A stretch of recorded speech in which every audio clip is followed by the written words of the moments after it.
In 1976, the bodybuilding world was buzzing with change. After dominating 6 straight Mr. Olympia contests, Arnold Schwarzenegger shocked everyone when he announced his retirement in 1975.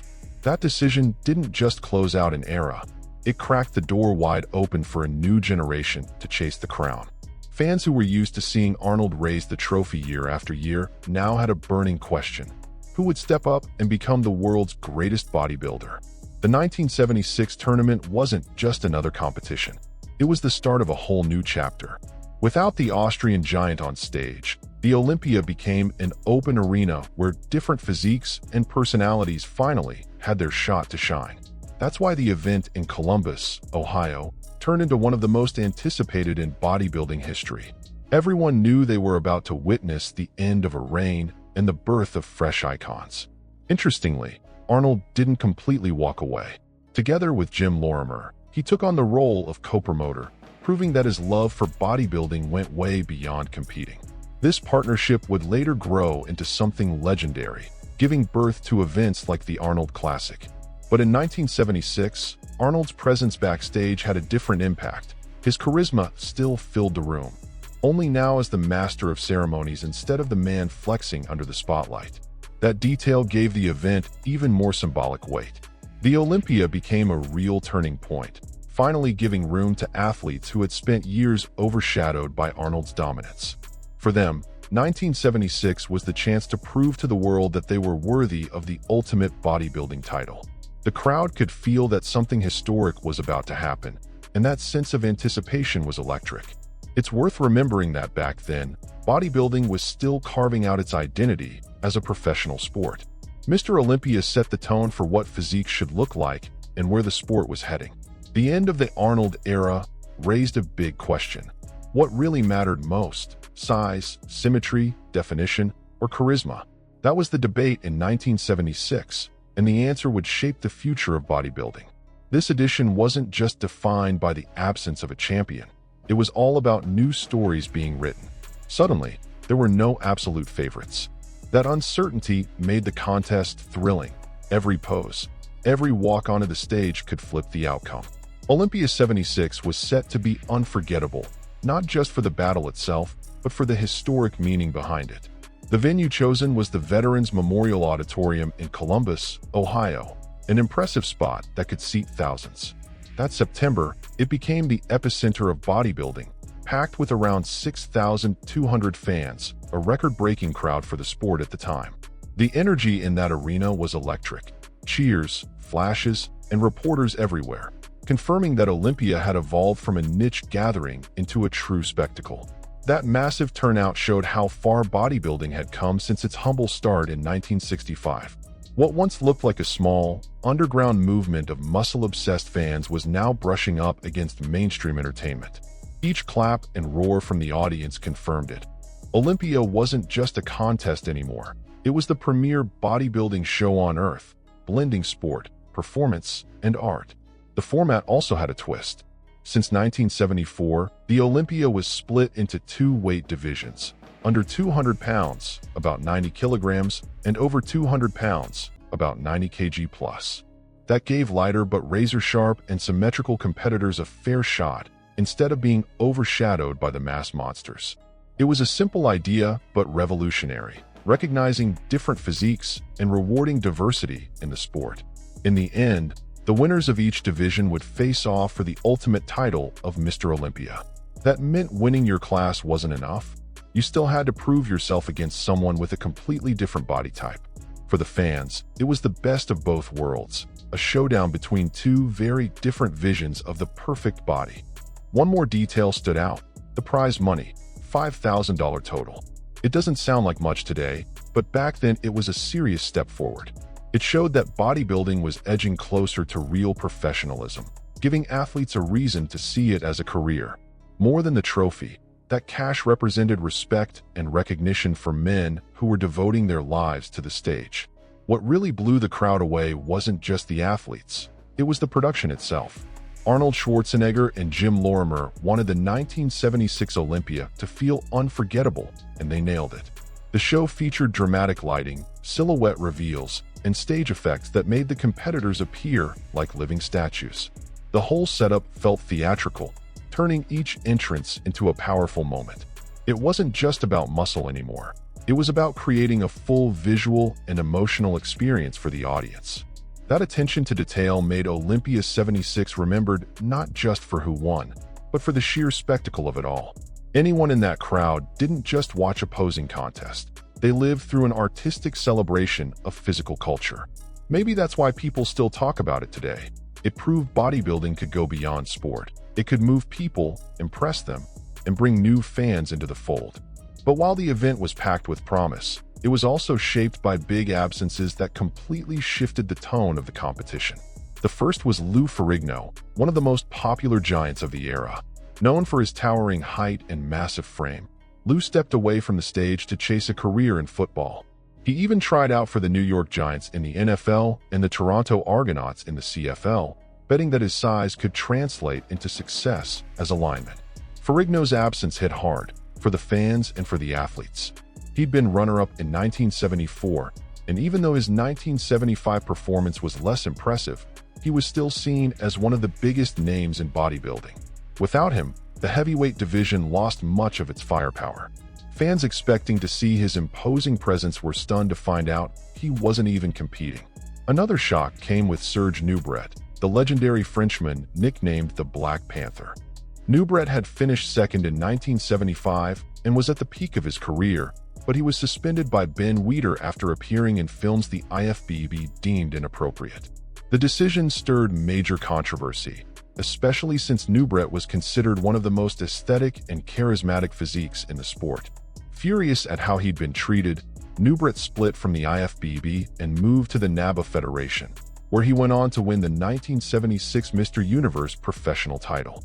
That victory proved that, even away from Olympia, he remained one of the most respected and complete bodybuilders in the world. For many fans, his absence was a huge loss. His presence would have elevated the contest to another level. Those two dropouts left a massive hole in the over 200 pounds, 90 kg plus division. Without Ferrigno and Nubret, only Ken Waller and Mike Katz were left to battle it out. Both were respected athletes with solid reputations, but the dream of an epic showdown between mass monsters faded instantly. To many, the outcome already felt decided, which stripped some of the excitement from the class. That shift ended up shining an even brighter spotlight on the under 200 pounds, under 90 kilograms division, where Franco Columbu and Frank Zane were about to stage one of the most memorable battles in Olympia history. With the heavyweights thinned out, all eyes turned to the lighter competitors, proving that symmetry and muscle density could be just as thrilling as raw size. In the end, Olympia 76 wasn't defined only by who showed up on stage. It was also marked by those who didn't. The absences of Ferrigno and Nubret showed just how much the sport was in flux, and how offstage events could shake bodybuilding as much as the competition itself. That year, the over 200 pounds division turned into the most predictable part of the night. With the big names missing, it came down to just two men, Ken Waller and Mike Katz. Both were making their Olympia debuts, and both were already familiar faces thanks to their roles in the documentary Pumping Iron. Now, though, they had the chance to prove themselves on bodybuilding's biggest stage. Waller entered the contest riding high after recent wins, including the IFBB Mr. Universe. He was considered a complete package, solid muscle density, sharp definition, and a confident stage presence. Many saw him as the favorite against Katz, who had been struggling with his prep. Mike Katz, on the other hand, had an even tougher hill to climb.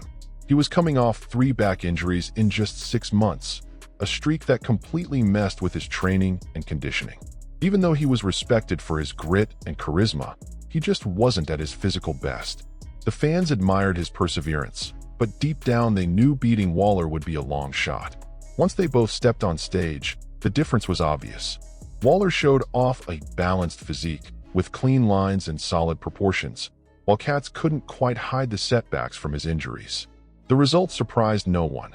Ken Waller took the heavyweight title with ease, earning his spot in the overall showdown. But despite Waller's win, the feeling in the room was more frustration than excitement. The over 200 pounds, 90 kg plus, class had always carried the expectation of epic battles between giants, and with only 2 men in the lineup, the drama just wasn't there. The clash lacked the fire and suspense that usually defined the division. Still, Waller's victory was a strong Olympia debut. He cemented himself as the division champion, even in a year without true heavyweight titans standing in his way. But the question lingers. If Ferrigno and Nubret had been there, would Waller have pulled it off? Let me know in the comments what you think. If the heavyweights left something to be desired, the under 200 pounds, under 90 kilograms, absolutely made up for it. This was where Olympia 76 really caught fire. The lineup included some of the golden era's finest: Franco Columbu, Frank Zane, Ed Corney, Bill Grant, and Boyer Coe. Each with a unique style, each ready to turn the stage into a true bodybuilding showcase. Fans were especially hyped to see Ed Corney, famous for his posing artistry. But without Arnold in his corner, who had just retired, Corney couldn't recapture the magic of 1975. He was still respected as one of the greatest posers of all time, but his physique wasn't at the same level that had wowed crowds the year before. Bill Grant, on the other hand, impressed everyone. With massive arms and a sharp midsection, he showed big improvements compared to past outings. His energy and presence made him a magnet for the crowd's eyes every time he stepped on stage. He wasn't seen as a frontrunner, but his performance was solid enough to strengthen his reputation. Boyer Coe, making his Olympia debut, turned heads too. He already had a stacked resume with wins at Mr. Universe and Mr. World, and his arms, often called some of the best of the era, gave him a unique aesthetic edge.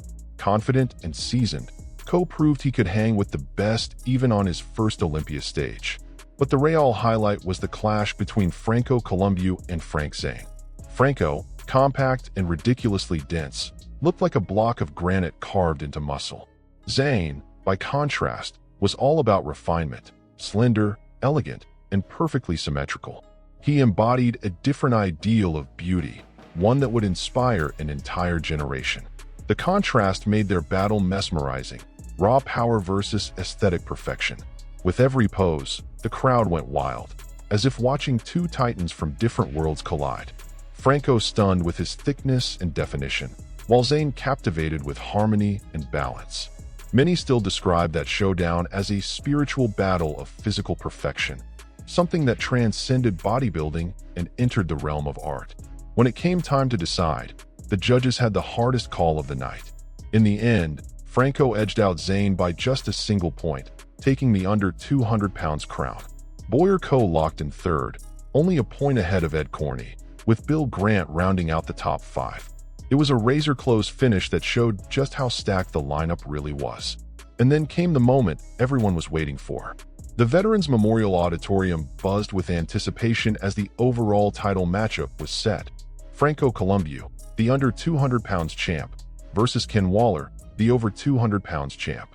This was the duel that would crown the new Mr. Olympia, the heir to the throne Arnold had left behind. The contrast between their physiques was striking right from the start. Waller, taller with a wide frame, looked every bit the classic heavyweight, big muscles and an imposing presence. Franco, standing only 5 feet 5 inches, about 1.65 m, looked small next to him, but his insane muscle density and razor-sharp definition defied any direct comparison. It wasn't just a showdown, it was a clash of styles, size versus compact power, sheer volume versus sculpted perfection. As the first poses hit, the crowd realized this battle was going to be way more intense than expected. Waller showcased his giant proportions and broad frame. But Franco, with every muscle fiber etched like stone, fired back with explosive poses and complete control. Under the dramatic lights, his physique seemed to come alive, every cut and detail pulling roars from the audience. As the showdown went on, it became crystal clear that Franco knew exactly how to play to his strengths. He didn't have Waller's height or sheer bulk, but he made up for it with insane density, razor-sharp definition, and a stage presence full of confidence. Every move felt deliberate, almost calculated, showing he had no intention of letting this opportunity slip away. The crowd was on fire, reacting to each transition like they were watching the finals of a major sports championship. The energy inside the Veterans Memorial Auditorium was so intense that people later described it as a true visual battlefield. Two completely different visions of bodybuilding were clashing, and the judge's decision would carry heavy symbolism. What really defined the world's greatest bodybuilder? After an electrifying duel, the announcement finally came. Franco Columbu was the new overall Mr. Olympia. The auditorium erupted in cheers and applause. For the first time ever, a competitor under 200 pounds, about 90 kilograms, had taken the overall crown, breaking the long-held belief that only giants could rule the sport. It was proof that density, definition, and proportion could topple sheer size. This wasn't just a personal victory for Franco, it was a turning point in bodybuilding history. He became living proof that size wasn't everything, and that different styles could stand at the very top of the sport. Olympia 76 would forever be remembered as the year a compact, sculpted physique rewrote the rules of greatness. Franco's triumph in 1976 meant more than a trophy. It was the moment he finally stepped out from Arnold Schwarzenegger's shadow. After finishing runner-up 3 years in a row, from 1973 to 1975, Franco showed the world he was worthy of the highest honor in bodybuilding. His persistence, resilience, and dedication were rewarded in front of thousands of fans, cementing his place among the eternal champions of Olympia. That one also kicked off the era of the under 200 lbs champions. For the first time, a lighter athlete had captured the absolute title, opening the door for others with similar builds.